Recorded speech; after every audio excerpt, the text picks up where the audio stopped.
Hey everybody, and welcome to week 40 of the Trump administration. Y'all, we are full term. And Trump got his second annual checkup, which showed that he had not one, but two vaccinations, because cult leaders never follow their own rules and hullabaloo, right? He doesn't want you to get vaccines, but he's gonna get them.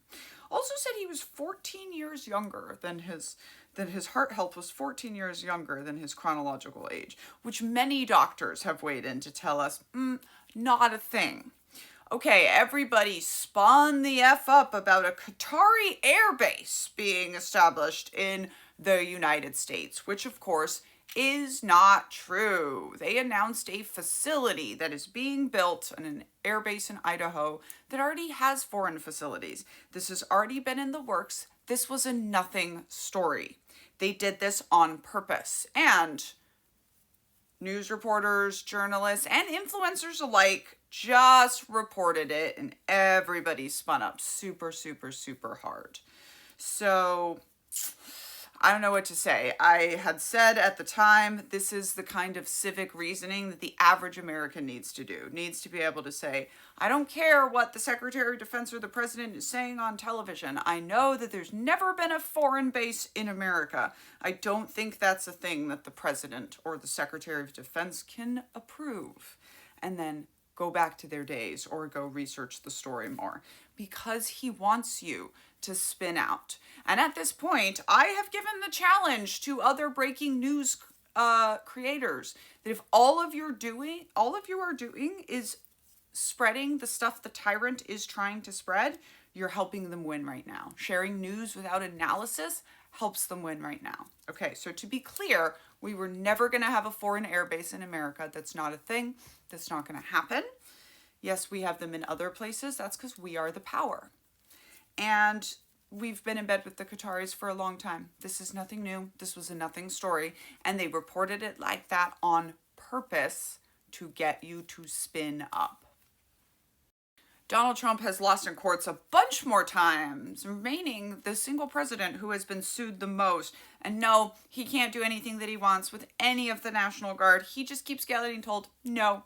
He was told last week that he can activate them, but he can't deploy them, which means he can say, I'm your boss, but he can't send them anywhere. Yeah. He also fired and then rehired a bunch of people from the CDC because you can't do that. He got embarrassed by the Canadian Prime Minister, and ICE pepper sprayed a man in a giant frog costume who later came back to tell the news, wasn't that bad. A little bit spicy, but I'm Mexican. I've had better. Really love what Portland is doing. It is an excellent way to mock the tyrants, because tyrants are extremely afraid of being laughed at.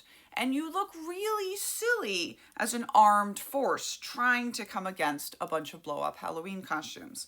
Let me remind you that there are only 20,000 ICE agents. That's not very many. He's trying to make his own little army, and his full force of the military was 200 guard guys from Texas and gals. Yeah. I'm sorry to tell it to you, but 200 National Guards men and women are never going to be the full force of the military. His Looney Tunes brigade is trying so hard, y'all, and he's failing so hard. Supposedly, there's a ceasefire in Israel, but also American troops may be going over there. I just want all of you who have been waiting for the Antichrist to make peace in the Middle East to be paying real hard attention right now. He increased tariffs on China, but he's kind of tacoing out because that's what he does. So, of course, he's threatening the Insurrection Act again. He's been told many times by the courts that there's no insurrection and he can't use any of this.